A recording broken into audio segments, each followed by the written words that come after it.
اور خدمت خلق کا کام بھی ہوتا تھا۔ یہ اسلامی تاریخ کا پہلا وقف تھا جو خود رسول اقدس صلی اللہ علیہ وسلم نے فرمایا۔ پھر بعد میں آپ نے کئی باغات وقف کیا۔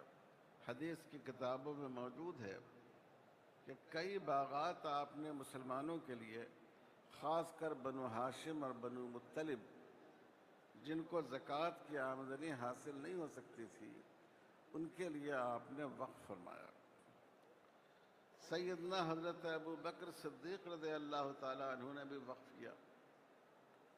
حضرت عمر فاروق رضی اللہ تعالیٰ عنہ نے وقف فرمایا، اور ان کی ایک بڑی زمین ینبو کے مقام پر تھی، اس کو انہوں نے وقف کر دیا۔ سیدنا حضرت عثمان غنی رضی اللہ تعالیٰ عنہ دولت مند و مرفع الحال صحابہ میں تھے، انہوں نے بہت سارا وقف کیا، کنواں بھی خرید کر وقف کیا۔ سیدنا حضرت علی مرتضیٰ رضی اللہ تعالیٰ عنہ، حضور صلی اللہ علیہ وسلم کی خدمت کی وجہ سے ان کو کمائی کا، کسب معاش کا مستقل موقع نہیں ملتا تھا، لیکن انہوں نے بھی اپنی بعض زمینیں دینی مقصد کے لیے وقف فرمائیں۔ تو یہ حضور صلی اللہ علیہ وسلم کا عمل ہے، اور یہ صحابہ کا ایک متوارث عمل ہے جو صحابہ کرام نے کیا ہے۔ میرے بھائیوں اور بزرگوں، عبادتیں جتنی ہوں وہ سب اہم ہیں۔ حضرت ابو بکر صدیق رضی اللہ تعالیٰ عنہ کے زمانے خلافت میں، حضرت ابو بکر صدیق کے زمانے خلافت میں بعض لوگوں نے زکوٰۃ دینے سے انکار کر دیا۔ آپ نے فرمایا کہ جو لوگ نماز اور زکوٰۃ کے درمیان فرق کریں گے، نماز پڑھیں گے اور زکوٰۃ جو دوسری عبادت ہے اس کو نظر انداز کریں گے، میں ان سے جہاد کروں گا۔ تو یاد رکھنا چاہیے، وقف کوئی عام لین دین کا مسئلہ نہیں ہے کہ کسی نے کسی کو زمین دے دی اور کسی نے قبول کر لی۔ یہ اللہ تعالیٰ کی عبادت ہے۔ جیسے نماز ہماری ایک عبادت ہے، اگر کوئی ہم کو نماز سے روکے اور نماز میں رکاوٹ بنے تو ہم برداشت نہیں کر سکتے ہیں، اسی طرح زکوٰۃ بھی ایک عبادت ہے، اور اسی طرح وقف بھی ایک عبادت ہے۔ اس لیے میرے بھائیوں اور بزرگوں، یہ دین کا نہایت اہم عمل ہے، اور مسلمان کسی قیمت پر اس میں کسی کمی اور کمزوری کو گوارا نہیں کر سکتا۔ اب جو وقف کا قانون، وقف میں جو ترمیم کی کوشش کی جا رہی ہے، یاد رکھیے یہ بہت ہی خطرناک ترمیم ہے۔ خدا نخواستہ اگر یہ قانون بن گیا تو ہماری مسجدیں، ہمارے مدرسے، ہماری عیدگاہیں، ہمارے قبرستان، ہمارے شیعہ بھائیوں کے امام بارے، درگاہیں، یہ سب کے سب ان کا وجود خطرے میں پڑ جائے گا۔ اس لیے یہ بڑی اہم لڑائی ہے، اور پوری قوت کے ساتھ ہمیں اس لڑائی کو لڑنا ہے، اور جو کچھ ملت کے قائدین جو آواز دیں اس آواز پر لبیک کہنا ہے۔ میرے بھائیوں، انشاءاللہ فضیل ایوبی صاحب آپ سے تفصیل بیان کریں گے، لیکن اس قانون کا ایک خطرناک پہلو یہ ہے کہ وقف بائی یوزر کا ایک قانون پہلے سے ہے۔ اگر کوئی چیز مسجد یا قبرستان یا عیدگاہ کے طور پر استعمال ہوتی آئی ہے تو اس کو مسجد ہی مانا جائے گا، اس کو قبرستان تسلیم کیا جائے گا، اس کو عیدگاہ تسلیم کیا جائے گا۔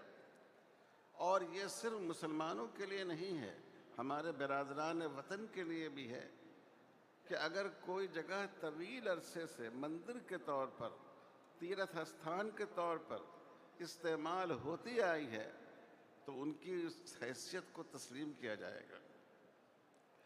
اب یہ قانون اتنا خطرناک ہے کہ جو چیز صرف استعمال کی بنا پر کسی وقف کو نہیں مانا جائے گا، اس کے لیے ڈاکومنٹ پیش کرنا ہوگا، گورنمنٹ ڈاکومنٹ مانگے گی۔ آپ سوچئے، دلی کی جامع مسجد 400 سال پہلے بنی، آج اگر کوئی آپ سے اس کا ڈاکومنٹ مانگے، اس کے دستاویز مانگے، کیا اس کا دستاویز دینا ممکن ہے؟ حیدرآباد میں مکہ مسجد ہے، قطب شاہی دور کی ہے، وہ بھی تقریباً 300-400 سال پہلے کی ہے۔ اگر کوئی شخص، حکومت آج یہ کہے کہ آپ ثبوت دیجئے کہ کیسے اس کو مسجد مانا جائے، ہم آپ اس کا ثبوت فراہم کر سکیں گے؟ نہیں کر سکیں گے۔ ہمارے بڑے بڑے مدرسے ہیں، قدیم مدرسے ہیں، دارالعلوم دیوبند ہے، ماشاءاللہ 150 سال اس پر گزر چکا ہے، اور بھی اس کے قریب العمر کئی مدرسے اس ملک میں موجود ہیں۔ اس زمانے میں لوگ زبانی عطیہ دے دیتے تھے، مدرسہ بن جاتا تھا، تعلیم کے لیے اس کا استعمال ہونے لگتا تھا، عوام بھی اس کو مدرسہ تسلیم کرتی تھی، اور حکومت بھی اس کو مسلمانوں کی ایک تعلیمی پراپرٹی تسلیم کرتی تھی۔ آج فرض کیجئے کہ ایسے قدیم اداروں سے اگر دستاویز مانگا جائے تو اس کا پیش کرنا کتنا دشوار ہوگا۔ تو یہ قانون میں ایسی ترمیم ہے وقف با یوزر کو ختم کرنے کی کہ ہماری ہزاروں مسجدیں، مدرسے، قبرستان، درگاہ، یہ سب حکومت کے رحم و کرم پر رہ جائیں گی، اور ہمارے لیے اس کو قانون کی طاقت سے منوانا مشکل ہو جائے گا۔ دوسری بات یہ ہے کہ ایک خاص قانون وقف کے ساتھ رکھا گیا ہے، لمیٹیشن ایکٹ کا۔ حکومت کے قانون میں بہت سی زمینوں پر ایک مخصوص مدت تک اگر کوئی شخص قابض ہو تو وہ اس کی ملکیت سمجھی جاتی ہے، لیکن کچھ چیزوں کو اس سے مستثنیٰ کیا گیا، ان میں وقف بھی ہے۔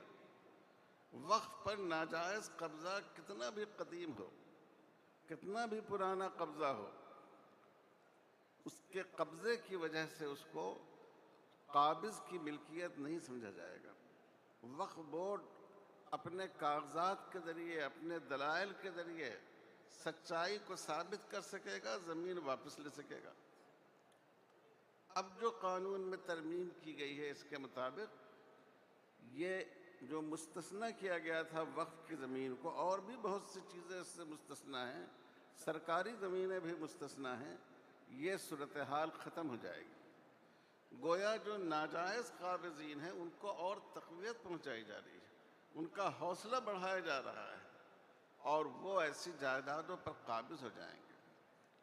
ہندوستان میں جتنے مذہبی مقاصد کے لیے جو املاک ہیں، ان کے لیے ان اداروں کے قانون موجود ہیں کہ اسی مذہب کے ماننے والے اس کا انتظام کریں گے۔ گردوارہ کا سکھ کریں گے، مندروں کا ہندو بھائی کریں گے، یہ عیسائی بھائی وہ اپنے اداروں کا کریں گے۔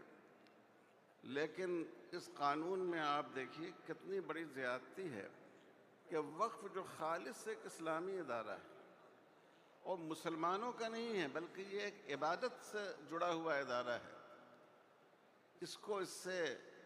اس میں اس کی مینجمنٹ میں، اس کی انتظامیہ میں مسلمان ہونے کی شرط ختم کر دی گئی ہے۔ وقف کونسل میں ایک اچھی خاصی تعداد غیر مسلم لوگوں کی ہو سکتی ہے، وقف بورڈ میں بھی غیر مسلم بھائیوں کی ہو سکتی ہے، وقف آفیسر کے لیے بھی مسلمان ہونے کی شرط ختم کر دی گئی ہے۔ آپ سوچئے، اور 2 غیر مسلم تو لازمی طور پر اس کے ممبر بنائے جائیں گے۔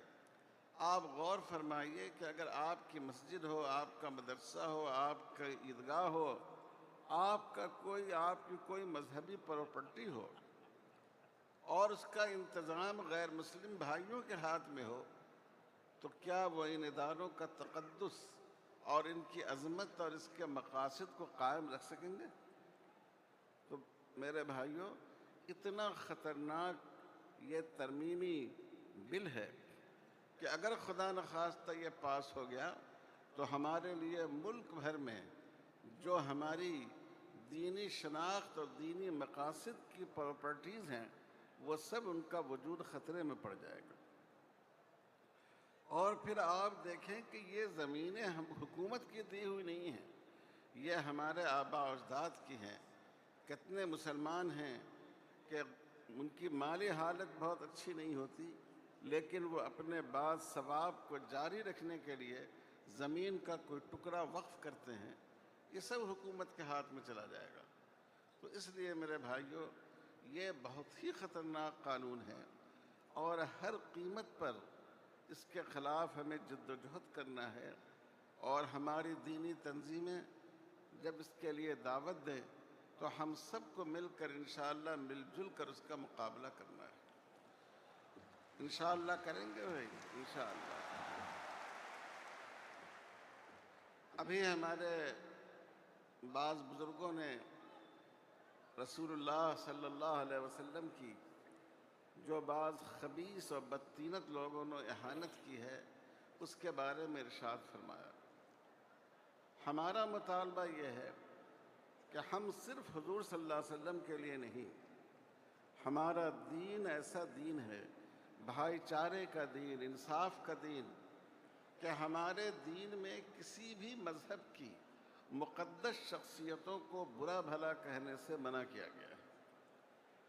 ہم دیویوں دیوتاؤں کی پوجا نہیں کرتے اور کر ہی نہیں سکتے ہیں، لیکن قرآن مجید نے کہا کہ جو ہمارے غیر مسلم بھائی، جو ہمارے ہمسائے دیویوں اور دیوتاؤں کی پوجا کرتے ہیں، ہم ان کو برا بھلا نہ کہیں تاکہ ان کی دل آزاری نہ ہو، ان کے جذبات مجروح نہ ہوں۔ اس لیے ہم حکومت سے مطالبہ کرتے ہیں کہ ایک ایسا قانون مذہب کی، مذاہب کی، تمام مذاہب کی مقدس شخصیتوں کی توہین کے سلسلے میں گورنمنٹ کو لانا چاہیے، جس میں اس کو سنگین جرم مانا گیا ہو، جس میں اس کو بہت ہی خطرناک جرم مانا گیا ہو، اس پر مناسب حال سزا مقرر کی گئی ہو، اور اس کے سزا کا نفاذ اور اس مقدمے کے ذریعے ظالم کو ظلم سے روکنا آسان ہے۔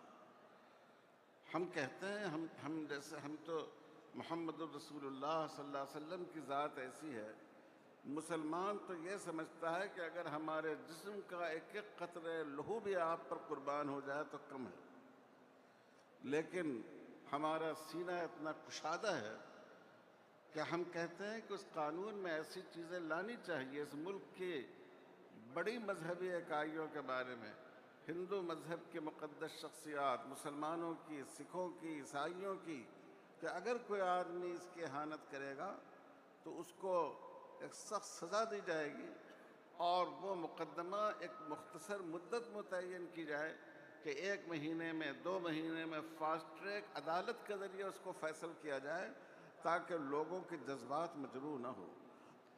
ایک انسان دوسرے انسان کو تھپڑ مار دے، گالی دے دے تو کیس بن جاتا ہے، ایک آدمی کی دل آزاری ہوتی ہے۔ بتائیے کہ پوری اتنی بڑی امت کی دل آزاری، یہ کتنا بڑا جرم ہے، اور پھر اس سے ملک کے باہر اس ملک کی کیا شبیہ بنے گی۔